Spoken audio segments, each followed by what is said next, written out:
My name is Victor. I am the occult technician, and this is Mind War. Mind War is sponsored by Victory Work Apparel. Use promo code Mind War. Join the Mind War today. Enlist at patreon.com/mindwar. Now, back to the show.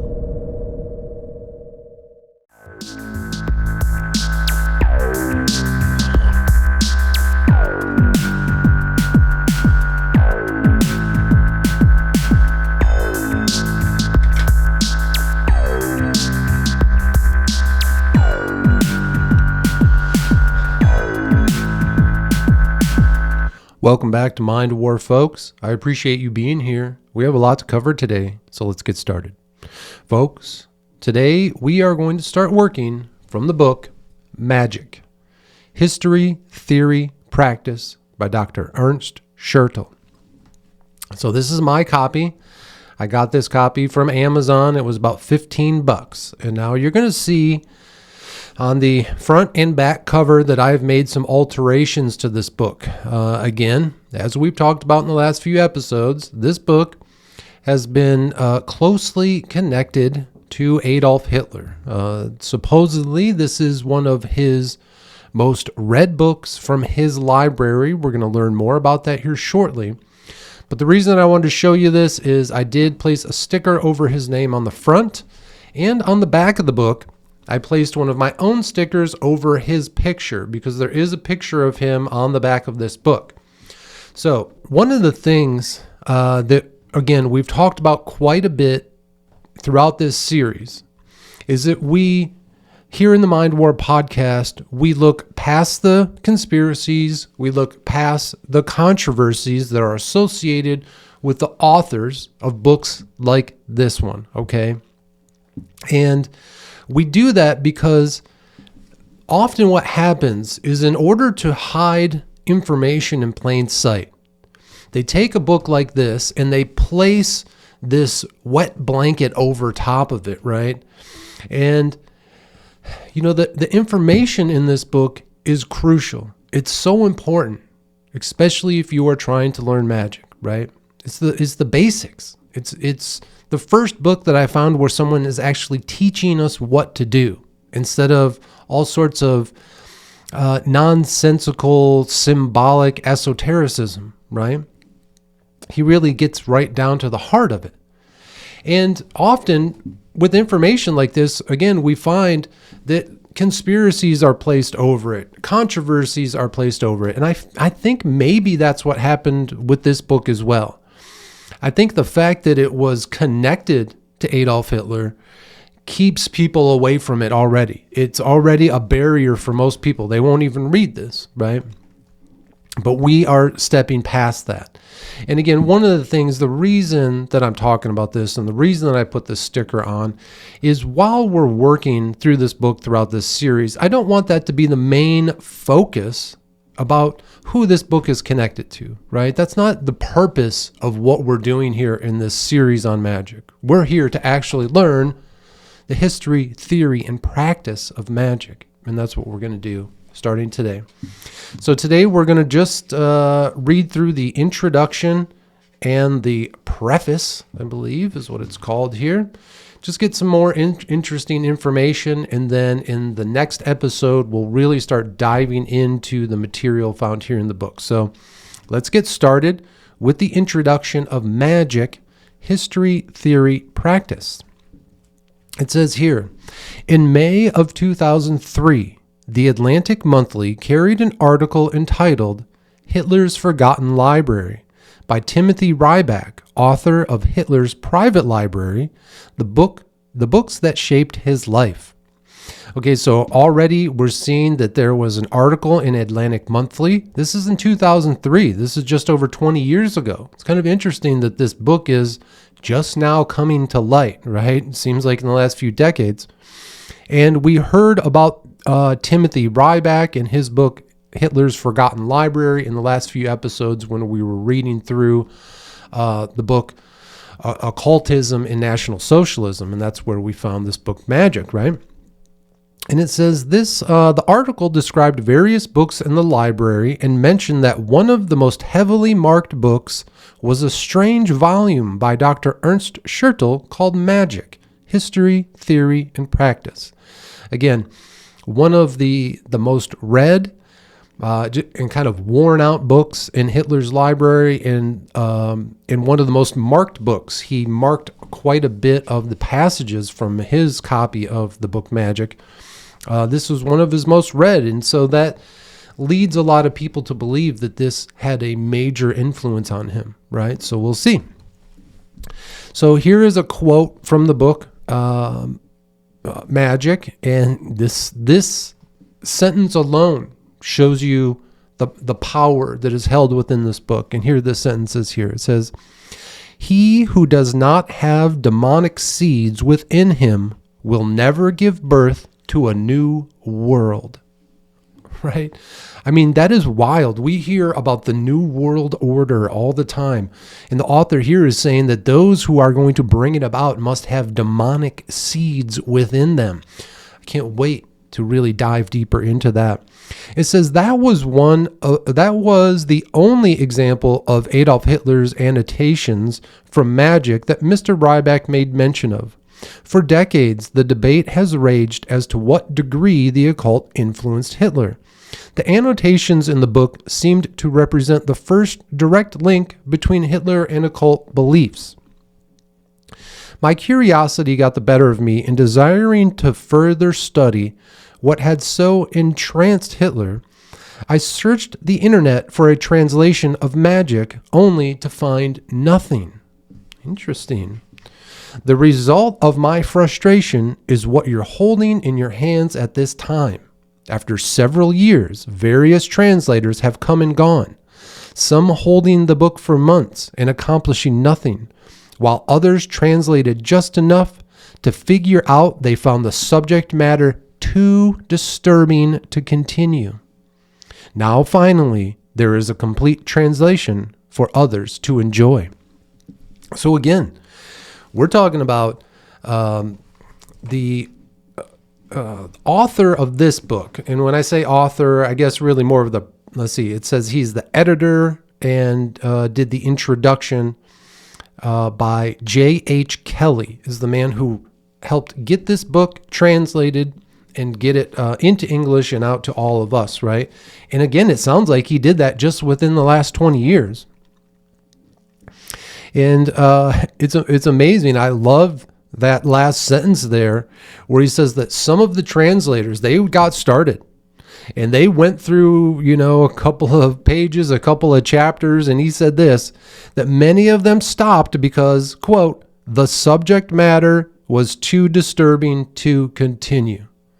I mean, if that's not a teaser, I don't know what to tell you, folks, because the stuff in here, I did not find it disturbing at all. I found it enlightening. Finally, some truth.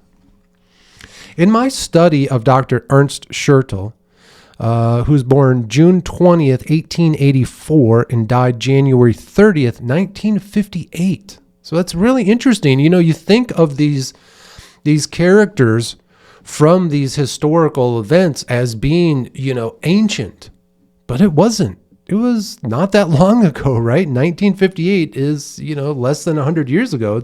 It's pretty wild. I found that he can only be described as a researcher of the unusual.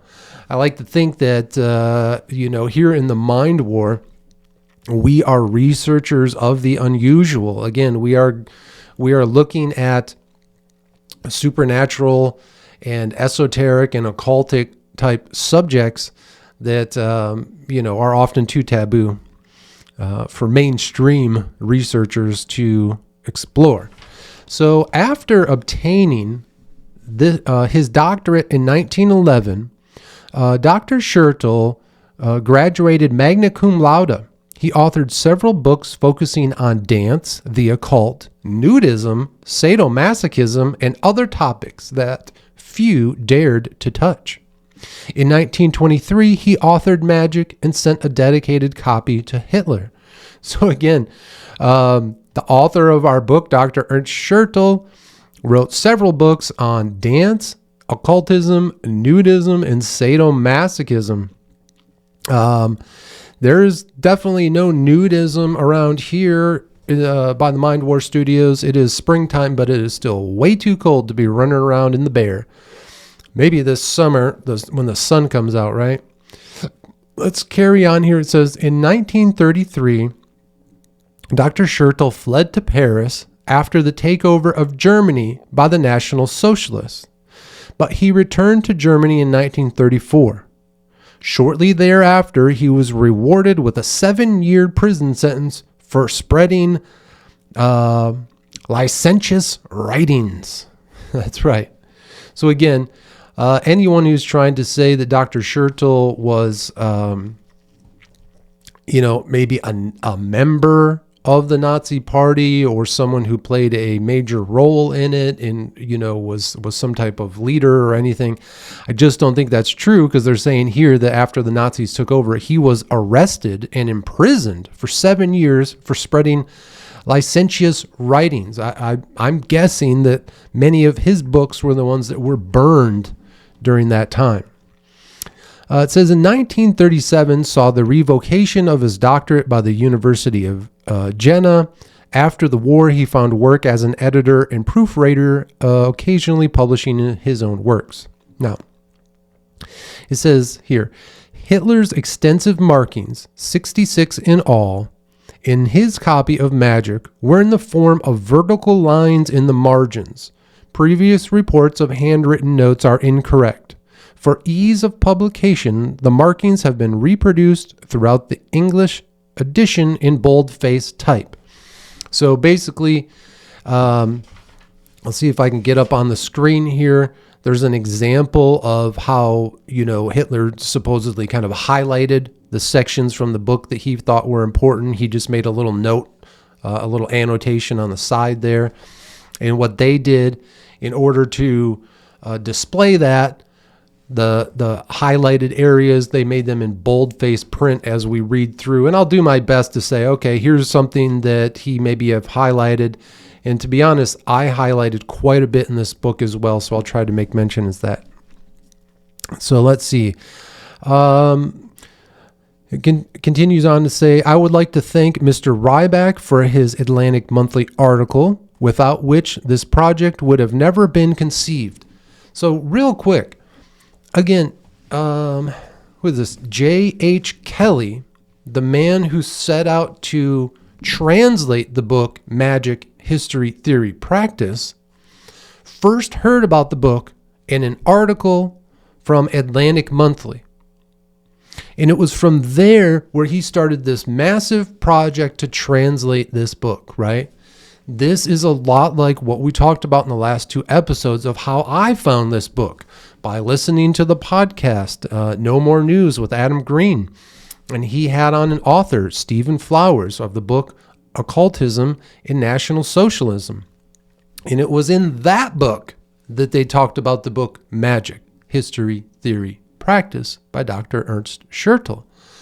So again, I bring this up because of the importance of following those breadcrumbs to important information. Again, we talked about that fire hose of information that comes into our mind every day through social media and the internet, television, podcast, radio, whatever it may be, and how we have to sift through that and find those golden nuggets, that important information that's worth pulling out and doing real research on. And that's what we're doing here. Because it was that one mention of this little book on that podcast years ago that I heard it, that has now led to us starting a year-long journey as we work through this book, right? So I'd like, the translator goes on, he says, I'd also like to thank the employees at John Hay Library of Brown University for their assistance in obtaining Hitler's copy of Magic on microfilm so the annotations could be reproduced properly.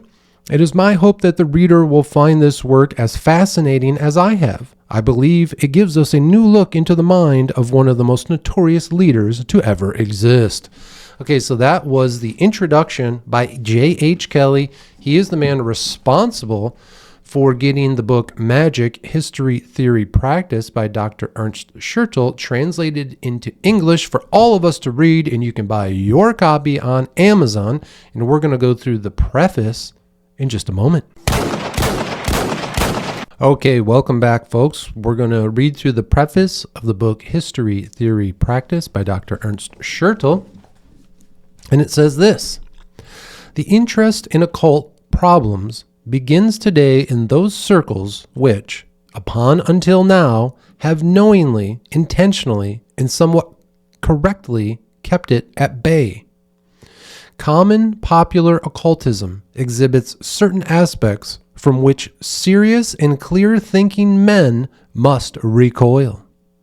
Since the entire state of our theories about natural science and awareness were not broad enough to generally allow us to deal with the phenomena of the occult. So again, those of us here in the Mind War, the Mind Warriors, Citizen Samurais, Guerrilla Gurus, and Warrior Monks, we are among the most serious and clear thinking of men and ladies. Okay? When the author of the preface here, when he writes that, saying that basically mainstream science recoils at occultism, it's because their look at science is not broad enough to deal with the phenomena of occultism, right?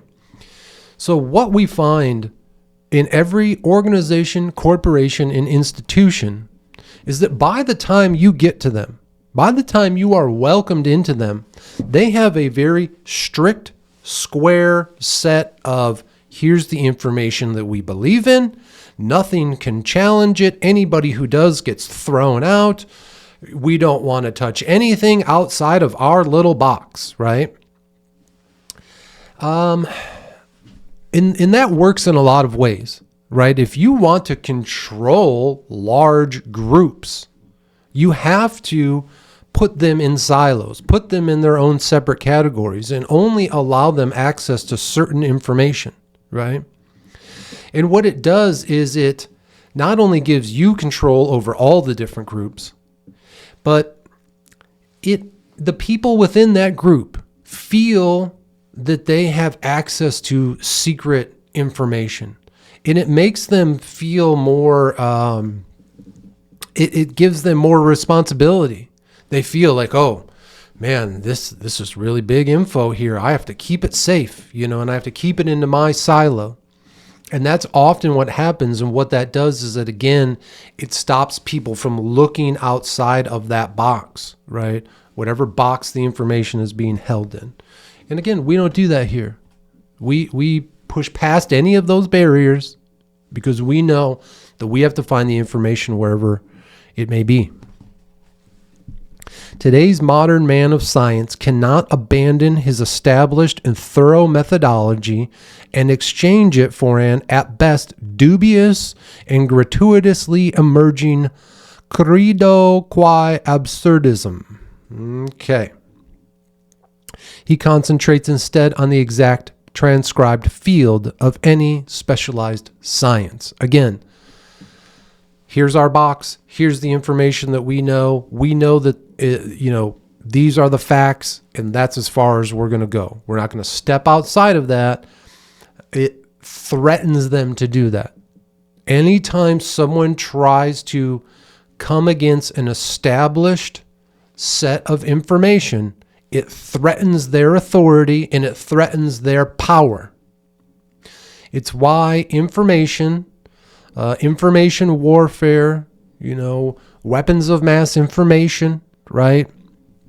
It's why it's so crucial for them to control info, right? And it can only be again, communicated by the authorities, by the proper people. We've been hearing that a lot lately, argued in on the internet and throughout social media of who's allowed to speak on what subjects, right? And the people who call themselves authorities on information have really shown themselves to be just idiots and morons by saying things like, if you haven't actually, gone to this place, whatever it is, they say that we're not allowed to even think about these other things. And that's just not true. We all are allowed to research and think and gather information and make up our own opinions on it. Such specialized science is how occultism of our time came to be. Today, one can occupy himself with telekinetic experiments just as one once analyzed the laws of gravity.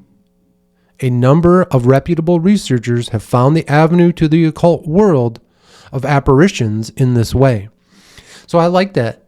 He's saying here that just like in the old days when people were studying gravity, electricity, whatever science, natural science that we know today, and we've figured it out and we know all the basics about it, just as people experimented with those things in the past, we can experiment with occultism in its many different forms today.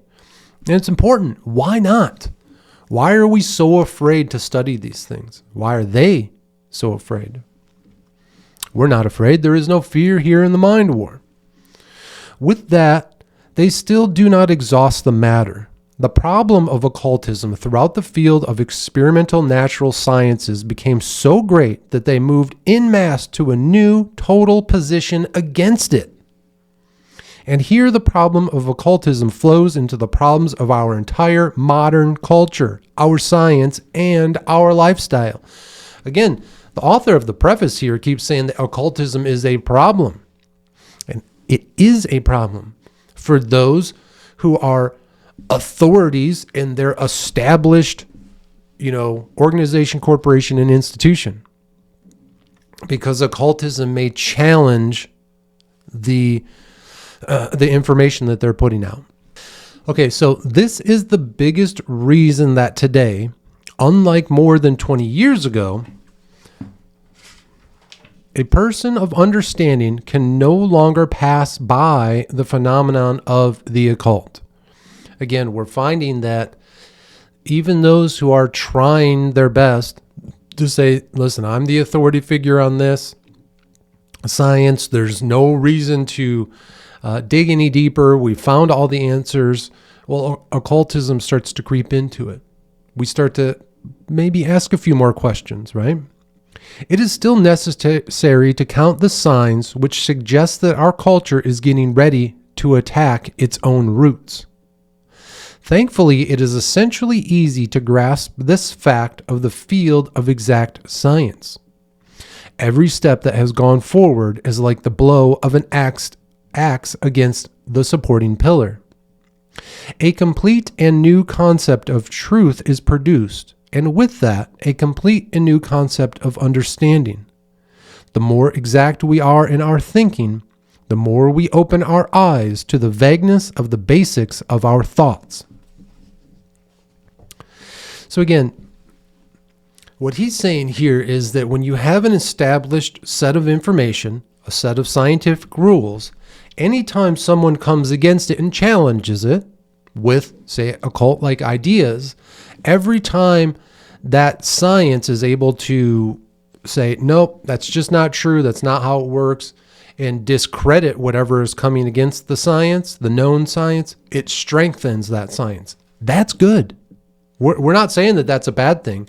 We should constantly be challenging those fundamentals. It does strengthen them. But it doesn't mean that the occultism isn't real, right? It maybe helps us get a better understanding of it. But it is precisely this exactness of thought that leads to the construction of an ideal world in which the phenomenon of the occult cannot only be casually questioned, but rather must be downright challenged at the theoretical level, where were it not already discovered. It is like the existence of the planet Neptune theoretically being found before an astronomer directed his telescope at it. Again, occultism is out there, whether scientists like it or not. There are things that they just cannot explain at this point. And we've seen that here in the Mind War podcast. I think enough things went on over, the last series, the series on the Gateway Experience tapes.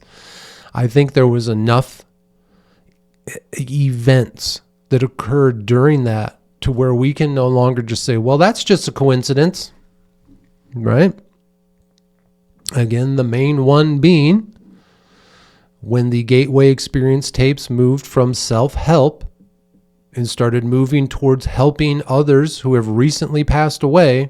And right as that transition was occurring in our series, my mother was diagnosed with cancer, and before the end of the series, she had passed away. And I spent those tapes assisting her into the afterlife. That wasn't just a coincidence. That just didn't happen. We didn't plan any of that. Something supernatural occurred. Something occult occurred.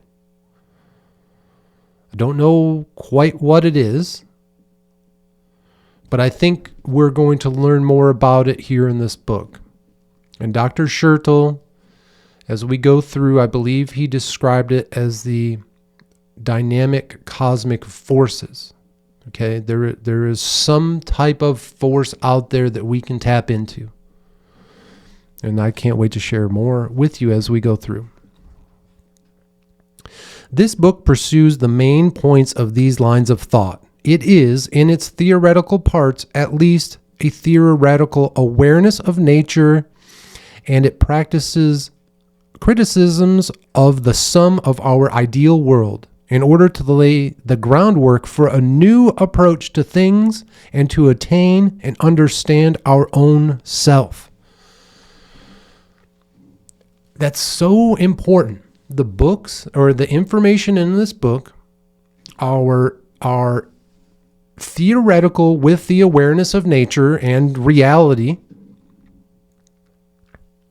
but help us work towards a more ideal world as we lay the groundwork for a new approach of how we think, of how we attain, how we understand, and how we understand our own selves.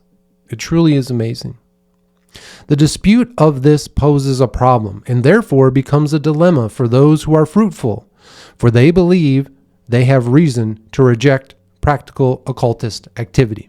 Again, anyone who is an authority figure in their trusted institution, they're going to reject anyone who comes against what they are trying to say, especially if they're coming at them with occult ideas. It may appear strange in our time of such intellectualism how the body is allotted such a fundamental significance, and that everything that is sensuous and animalistic appears to be assessed positively. This is one source, but it is necessary for the book to be the primary source to validate the exact profound knowledge of that which is phenomenal and that which is irrational.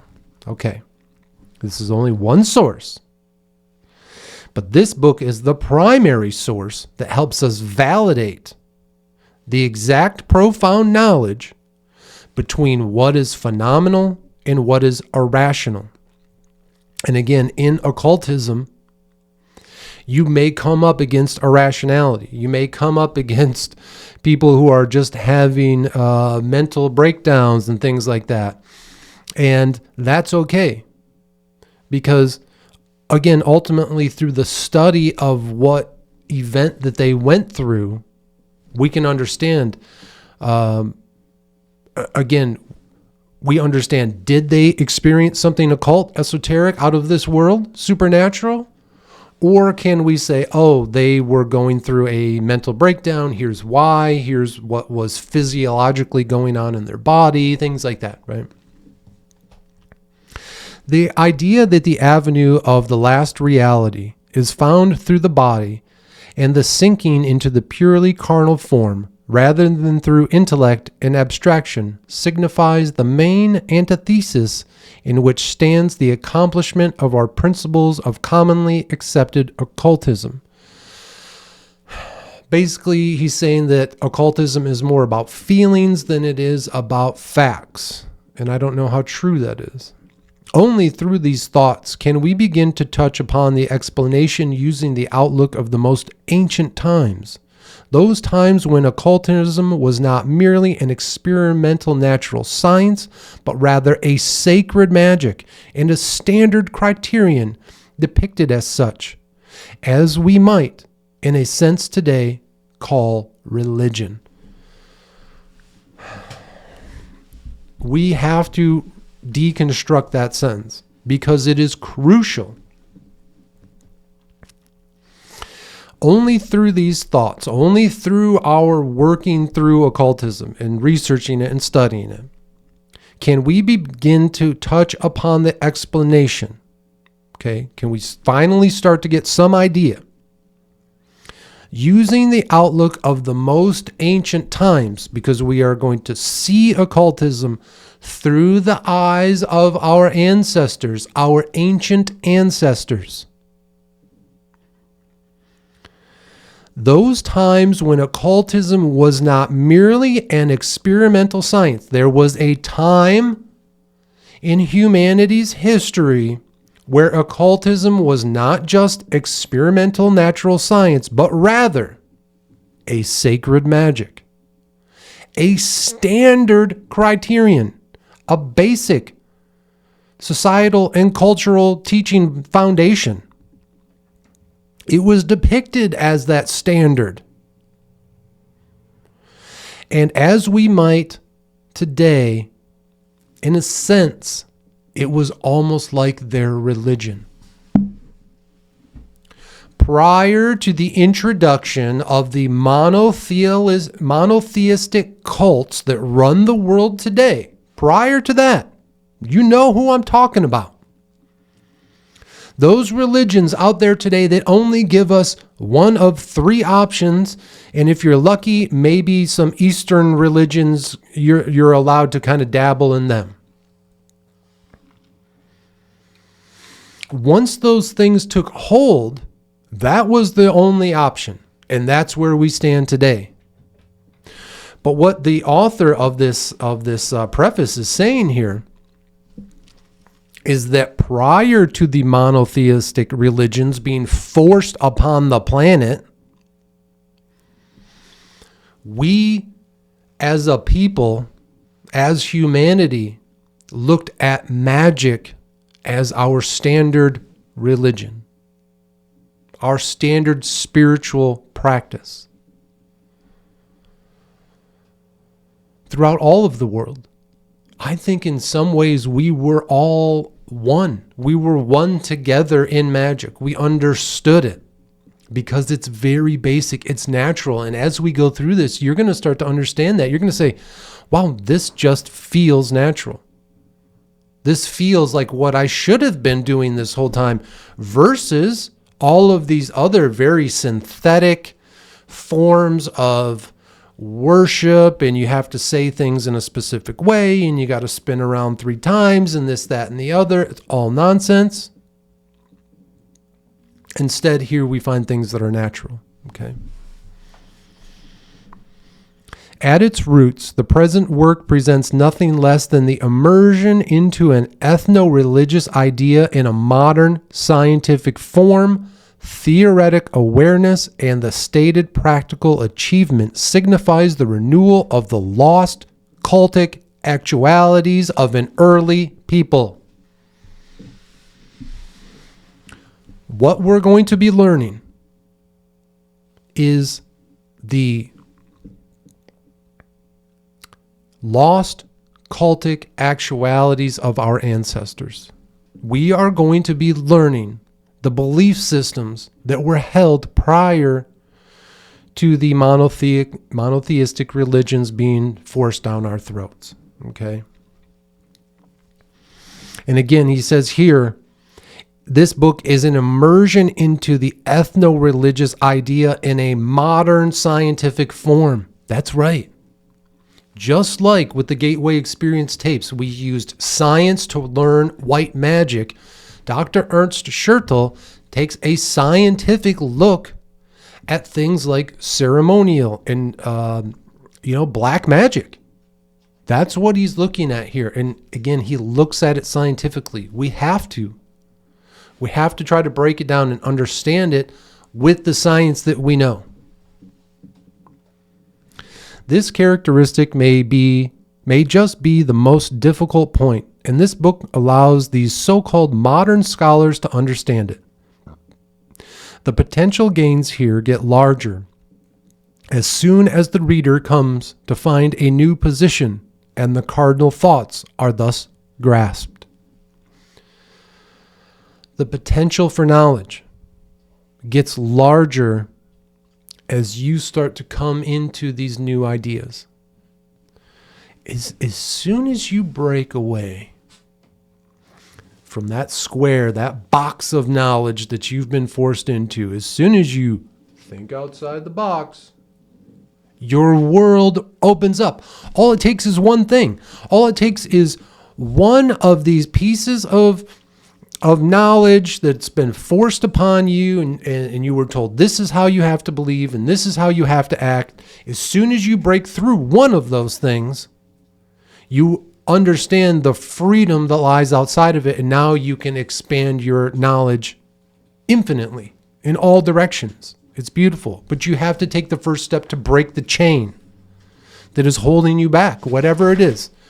Religion, society, culture, family, workplace, whatever it is that's holding back your ability to think outside of the box, you have to free yourself from it. And that's what we do here in the Mind War podcast.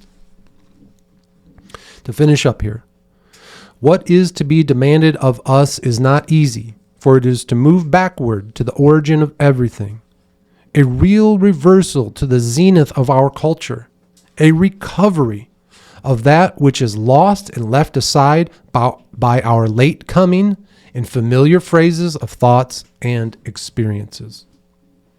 Again, we have to move backward to the origin of everything. A real reversal to the zenith of our culture. Again, we have to look back at our history. We have to look back at our societal, cultural, and religious wet blankets and understand who put them on us, why are they on us today, why are we still believing the way that we do, and can we break free of it? Because when we do, we are going to recover that lost and left aside knowledge that is going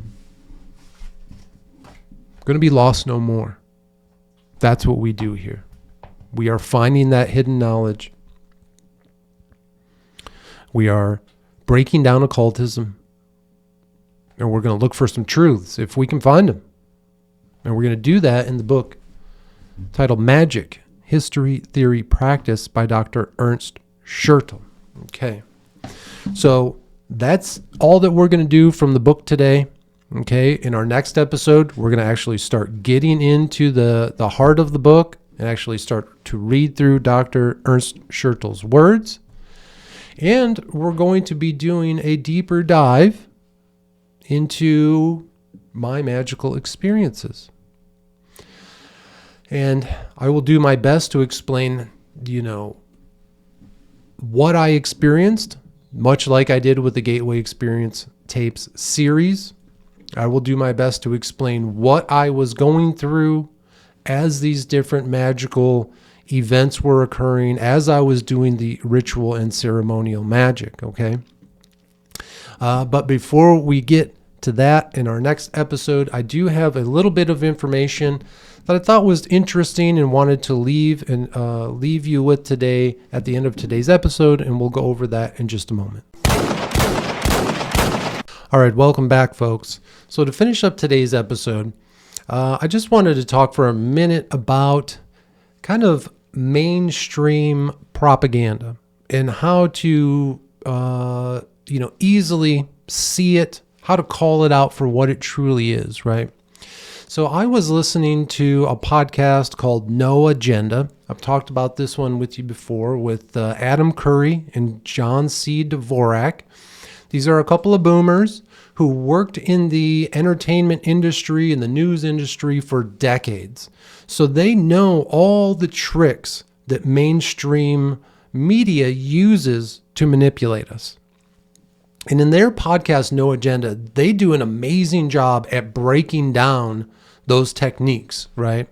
They'll play clips from the mainstream media and they'll say, okay, here's where the lies were. Here's, the different techniques that they're using to manipulate you and manipulate your thoughts. And it's really interesting to hear because once they teach you these techniques, you can't unsee it. You can't unhear it. So when you start watching the news and you see things on social media, you instantly can start pointing out where the lies, where they're at.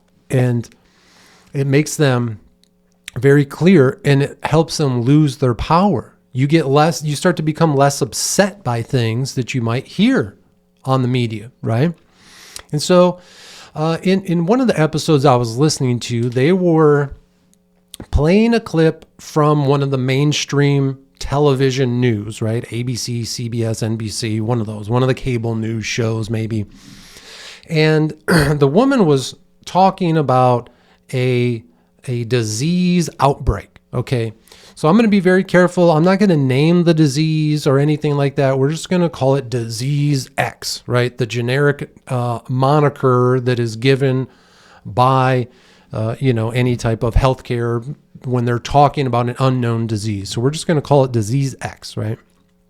And so this news report was talking about how disease X was spreading, right? And how it was making this huge comeback and how dangerous it was and all these people are getting sick and all of these things, right? It was very fearful. You could tell something was off, right? So this woman, she said a specific sentence that the guys over at No Agenda kept playing over and over again and really breaking it down for us. I'm going to share that with you, okay? So I'm going to say it in a monotone way first. That way we can just break down what she actually said. And she said this: mis and disinformation about disease X is spreading.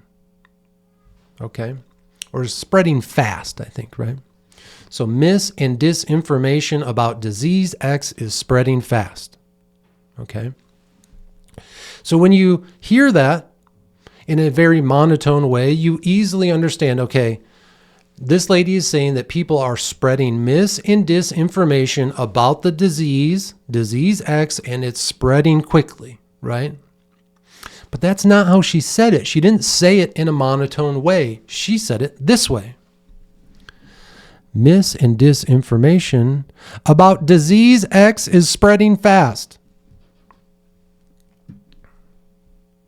Mis and disinformation about disease X is spreading fast. Okay. She started the sentence where she said mis and disinformation about very quietly, almost not a whisper, but definitely a lower tone. And then she ramps it up really high when she says disease X is spreading fast. And as soon as she gets done with the sentence, the screen changes, a sound, some sound is played. She goes on to the next sentence, right? And what your mind is left with is not misinformation about disease X is spreading fast. Your mind is left with disease X is spreading fast. This is a very simple linguistic language form that they use in order to manipulate your mind, okay? This was a perfect example of it. Now, my guess is a lot of you who are watching, you're not out there watching mainstream news, okay? I mean, if you found the Mind War podcast, you are about as far off the mainstream trail as you can get, all right? But it's still important because you can share this information with others, and And again, no matter what your source of information, no matter where it comes from, the right, the left, right down the center, it doesn't matter. They all use these forms of manipulation, okay?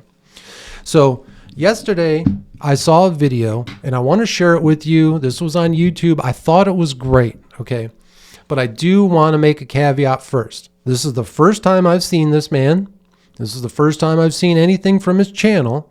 And my algorithm has been pushing a lot of stuff from him to me over the last 24 hours. And so I just want to say he seems very smart. His name and his channel is Chase Hughes. Okay, so you may have heard about him on YouTube. He has 668,000 followers. The video that we're talking about has almost 3 million views in just 3 months. And some of these other videos that I've seen of him, he's at conferences and he has big audiences. So he seems to be a very popular guy with this subject. And he openly talks about being someone, a member of the psychological operations community in the military. So he openly talks about being, someone who creates psyops, right? Someone who understands them and studies them and teaches them, okay? And the difference between what Chase does, where he's teaching about psyops, your friend Victor, I am the psyop. You're watching a psyop right now, folks. You're a part of it. Now, I am definitely a rogue psyop. I am working with no one. I've been given no instructions for what I'm doing here. But the content that I've created over the last 3.5 years and what I plan on creating in the next 3.5, I can't describe it anything other than a psychological operation. I'm trying to free your mind, folks. It's definitely a psyop right here in the Mind War. So the video that I want you to watch over at Chase Hughes's YouTube channel, again, don't forget about your buddy Victor here. Don't start becoming a huge fan of Chase and forget all about me, okay? There's just one video that I think you should watch, and it's titled, Once You Know This, Every Psyop Becomes Obvious, okay? It's only about, it says it's 18 minutes here. It's very basics, the very basics of how psyops are pushed upon us, mostly through the media, is what he's talking about. He talks about things like straw men and gaslighting and stuff like that. Basic, fundamental things. He talks about them very quickly. He packs a lot of information into this 18-minute video. I think it's worth listening to. I think it's worth learning the techniques that he's talking about so you can be more aware of them as they're being used against you on your travels down the, the internet superhighway or whatever they call the internet, right? The World Wide Web. So I think that was a great video. I'll try to put a link to it in the description here. Go ahead and watch that. Again, it's just going to help you understand some of the basics of how these psyop techniques are used against us in the mainstream. I thought that was a great thing, a great video. And of course, it's that type of information that we're trying to share here in the Mind War podcast. And until next time, I appreciate you being here. And as always, remember, folks, harden your hearts and open your minds, because this is Mind War.